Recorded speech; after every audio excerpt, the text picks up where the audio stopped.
উত্তরবঙ্গের জনপ্রিয় শৈল শহর কালিম্পং। শিলিগুড়ি থেকে মাত্র ৬৮ কিলোমিটার দূরত্বে অবস্থিত কালিম্পং শহর ছিল ভারত এবং তিব্বতের বাণিজ্যিক দ্বার। ১৯ শতকের মাঝামাঝি সময় পর্যন্ত ভুটানের রাজ্যপালের সদর দপ্তর ছিল এই কালিম্পং। কালিম শব্দের অর্থ রাজার মন্ত্রী এবং পং শব্দের অর্থ ক্ষমতার কেন্দ্র, অর্থাৎ ভুটানের রাজার মন্ত্রীর ক্ষমতার কেন্দ্র ছিল এই কালিম্পং। তবে বর্তমানে কালিম্পং শহর হয়ে উঠেছে উত্তরবঙ্গের একটি জনপ্রিয় পর্যটন কেন্দ্র। কালিম্পংয়ের আশেপাশের বিভিন্ন পাহাড়ের ওপর গড়ে উঠেছে ছোট ছোট হোমস্টে। সাধারণত এই সমস্ত হোমস্টে থাকা এবং খাওয়ার খরচ বেশ কম হয় এবং এখানকার তৈরি করা পাহাড়ি খাবার পর্যটকরা দারুণ উপভোগ করে। কালিম্পংকে ঘিরে গড়ে উঠেছে বেশ কয়েকটি অফবিট লোকেশন, যেমন লাভা, লোলেগাঁও, ইচ্ছেগাঁও, সিলাডিগাঁও, চারকোল, পেডং, ঋষভ, ঋষিখোলা, কোলাখাম এবং রিকিসুম। এই সমস্ত অফবিট লোকেশন থেকে কাঞ্চনজঙ্ঘার দুর্দান্ত ভিউ পাওয়া যায়। ওক পাইন গাছে ঘেরা কালিম্পংয়ের চারিপাশের প্রাকৃতিক সৌন্দর্য পর্যটকদের মুগ্ধ করে। এছাড়াও কালিম্পংয়ে বিভিন্ন ধরনের অর্কিড এবং পাহাড়ি ফুল দেখতে পাওয়া যায়। তবে কালিম্পংয়ের আশেপাশে আরও বেশ কয়েকটি অফবিট লোকেশন আছে যেগুলো পর্যটকদের কাছে এখনও সেরকমভাবে পরিচিতি পায়নি। এরকমই একটি অফবিট লোকেশন হলো সাংসে, যা কালিম্পং শহর থেকে মাত্র ২০ কিলোমিটার দূরে অবস্থিত। দার্জিলিং থেকে একটি রিজার্ভ গাড়িতে করে আমরা রওনা হয়েছিলাম সাংসের উদ্দেশ্যে। দার্জিলিং থেকে সাংসের দূরত্ব প্রায় ৬০ কিলোমিটার এবং শিলিগুড়ি থেকে সাংসের দূরত্ব প্রায় ৮০ কিলোমিটার। রিজার্ভ গাড়ি ছাড়াও দার্জিলিং এবং নিউ জলপাইগুড়ি থেকে শেয়ার গাড়িতে অথবা বাসে করে আপনারা কালিম্পং এসে সেখান থেকে শেয়ার গাড়িতে করে সাংসেতে পৌঁছাতে পারেন। সাংসেতে হাতে গোনা কয়েকটি হোমস্টে আছে, তবে এখানকার মনোরম আবহাওয়া এবং প্রাকৃতিক সৌন্দর্য পর্যটকদের মুগ্ধ করে। সাংসের গ্রিন হিল হোমস্টেতে আমরা এক রাতের জন্য স্টে করেছিলাম এবং এখানে থাকা খাওয়া নিয়ে আমাদের মাথাপিছু খরচ পড়েছিল ১৫০০ টাকা। গ্রিন হিল হোমস্টের আপ্যায়ন এবং ব্যবস্থাপনা আমাদের মন জয় করেছিল এবং এখানকার পাহাড়ি খাবার অত্যন্ত সুস্বাদু ছিল। গ্রিন হিল হোমস্টে থেকে সানরাইজের সময় কাঞ্চনজঙ্ঘার দুর্দান্ত ভিউ পেয়েছিলাম আমরা। গ্রিন হিল হোমস্টের কন্ট্যাক্ট ডিটেলস আমি ডেসক্রিপশানে দিয়ে দিয়েছি, আপনারা বুকিং করতে চাইলে কন্ট্যাক্ট করতে পারেন। সকালে সাংসে থেকে রওনা হয়ে আমরা কালিম্পংয়ের বেশ কয়েকটি জায়গা ঘুরতে ঘুরতে পৌঁছেছিলাম নিউ জলপাইগুড়ি। তো আমরা এখন কালিম্পংয়ের সাংসে থেকে রওনা হয়ে যাচ্ছি ডেলোর দিকে, আর রাস্তায় সাইট সিন অনেকগুলো পড়বে যেগুলো আমরা সাইট সিন করতে করতে যাব নিউ জলপাইগুড়িতে। তো আমরা ফার্স্ট সাইট সিনের সামনে চলে এসেছি, যেটা হচ্ছে হনুমান মন্দির। পাহাড়ের ওপরে একটা বড় বজরংবলীর মূর্তি আছে, হনুমান মন্দির, তো সেখানে আমরা যাব। কালিম্পংয়ের সাইট সিনের প্রথম পয়েন্ট হনুমান টেম্পল। রাস্তা থেকে প্রায় বেশ অনেকটা উঁচুতে রয়েছে এই হনুমান মন্দির। প্রথমে সিঁড়ি এবং তারপর ইনক্লাইন রোড ধরে উপরে উঠে যেতে হবে হনুমানজির দর্শন করার জন্য।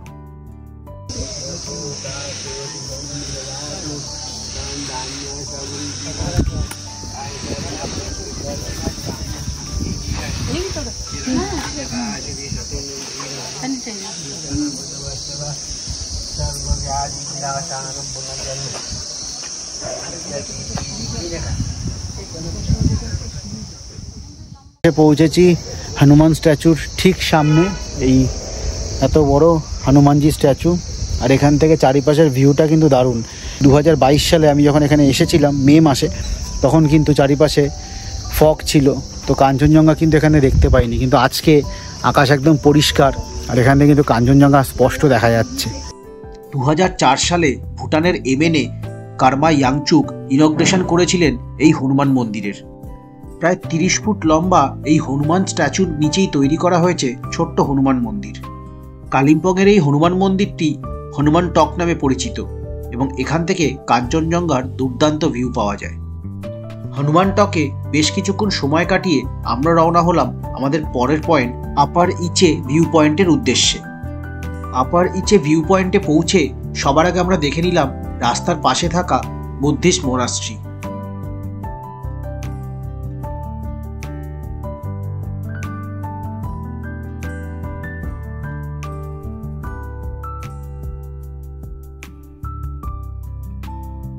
আমরা এসে পৌঁছেছি আমাদের সেকেন্ড ভিউ পয়েন্টে, এটা হচ্ছে মায়াতি বুদ্ধা।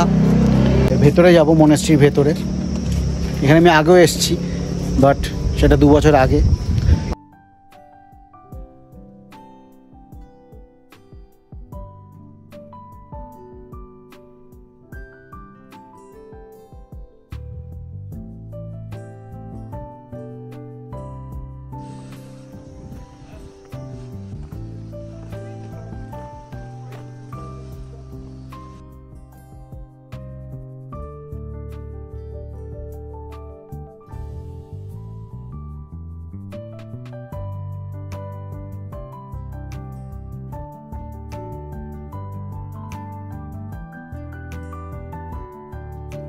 কালিম্পংয়ের বিভিন্ন মোনাস্ট্রিতে বুদ্ধিজমের ঐতিহাসিক সংস্কৃতির বিভিন্ন তথ্য এবং নথিপত্রকে সংরক্ষিত করে রাখা আছে।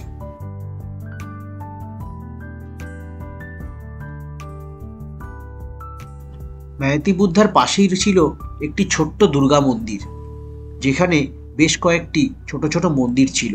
তবে মন্দিরের সাথে সাথে তার আশেপাশের প্রাকৃতিক সৌন্দর্য মন মুগ্ধ করার মতো ছিল।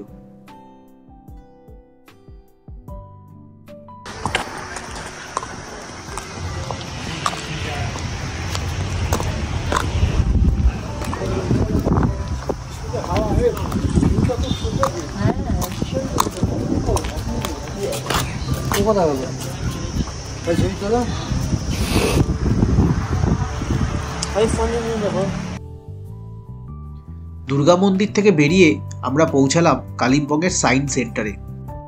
কালিম্পংয়ের এই সায়েন্স সেন্টার কালিম্পং শহর থেকে প্রায় 10 কিলোমিটার দূরত্বে অবস্থিত। প্রত্যেক সোমবার কালিম্পং সায়েন্স সেন্টার বন্ধ থাকে। এখানে এন্ট্রি ফি 40 টাকা এবং পার্কিং চার্জ 50 টাকা। আমরা এই টিকিট নিয়ে নিলাম।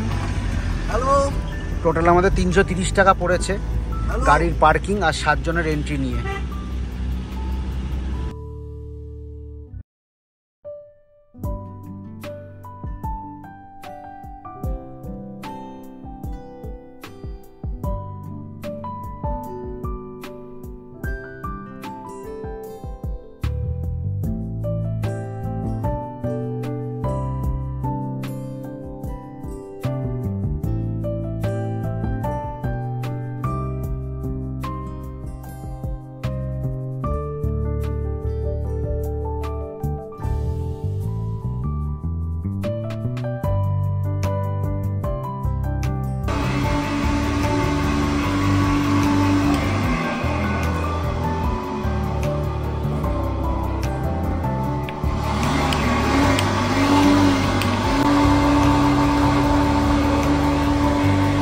ছেড়ে দাও বসে যাবে।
কালিম্পং সায়েন্স সেন্টারের ইনডোর জোন থেকে বেরিয়ে আমরা পৌঁছালাম আউটডোর জোনে। আউটডোর জোনে বেশ কয়েকটি খাবারের দোকান এবং একটি গিফট শপও ছিল। তবে আউটডোর জোন এক্সপ্লোর করার আগে আমরা সবাই আইসক্রিম কিনে নিলাম আইসক্রিম শপ থেকে।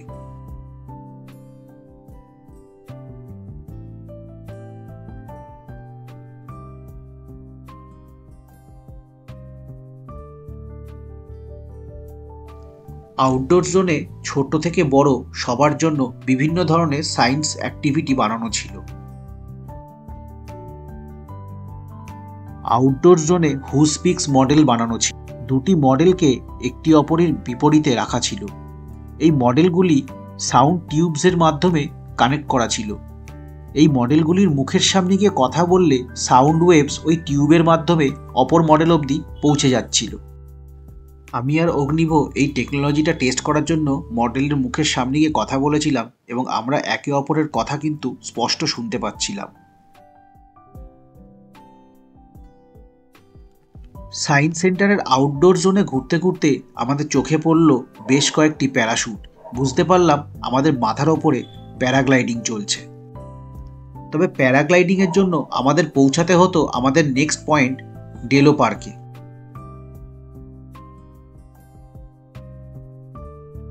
সায়েন্স সেন্টার থেকে আমরা রওনা হলাম ডেলো পার্কের উদ্দেশ্যে। ডেলো পার্ক কালিম্পংয়ের সমস্ত সাইট সিনের মধ্যে অন্যতম পয়েন্ট। নর্থ বেঙ্গলে এই ডেলো পার্কেই প্যারাগ্লাইডিং হয়ে থাকে এবং এখানে বহু সিনেমার শুটিংও হয়েছে। তো কালিম্পংয়ের সায়েন্স মিউজিয়াম থেকে বেরিয়ে এখন আমরা এসে পৌঁছি ডেলো পার্কের সামনে। 2022-এ যখন আমি ডেলো পার্ক এসেছিলাম আমি কিন্তু এখান থেকেই প্যারাগ্লাইডিং করেছিলাম। 30 মিনিটে প্যারাগ্লাইডিং করেছিলাম। আমাদের খরচা পড়েছিল 3000 টাকা প্যারাগ্লাইডিংয়ের জন্য, আর 500 টাকা এক্সট্রা নিয়েছিল গোপ্রোর জন্য। যদি আমার কাছে নিজের গোপ্রো ছিল, বাট সেটা আমি নেওয়ার রিস্ক নেইনি, এনাদের থেকে নিয়েছিলাম। তো অগ্নিবরও খুব ইচ্ছা ছিল প্যারাগ্লাইডিং করার, কিন্তু এখনও 18 বছর হয়নি। তো কয়েক বছর আরও অপেক্ষা করতে হবে, 5-6 বছর, তারপর ওকে নিয়ে এসে আমি এখানে প্যারাগ্লাইডিং করাবো। কি দেব এসছিল ঠান্ডা লাগছে, আমি করতেও পারবো না। কেন? কি পরে আছি, ওপরে নিয়ে যাবে, আরো ঠান্ডা লাগবে।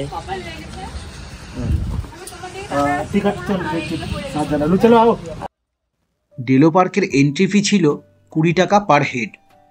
কালিম্পং শহরটি অবস্থিত দুটি পাহাড়ের মাঝামাঝি অবস্থায়। এই পাহাড় দুটি হল দূরপিন এবং ডেলো। ডেলো পাহাড়ের উচ্চতা সমুদ্রপৃষ্ঠ থেকে প্রায় 5590 ফুট।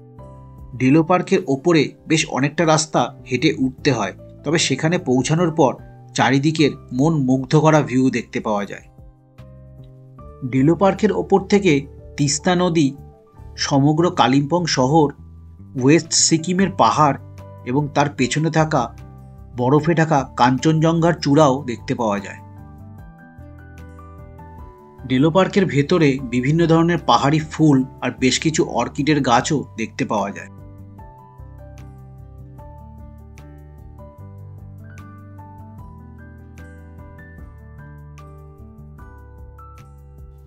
ডেলো পার্কের ভেতরে দুটি খুব সুন্দর বাংলো আছে এবং তার সামনে হর্স রাইডিংও হয়ে থাকে।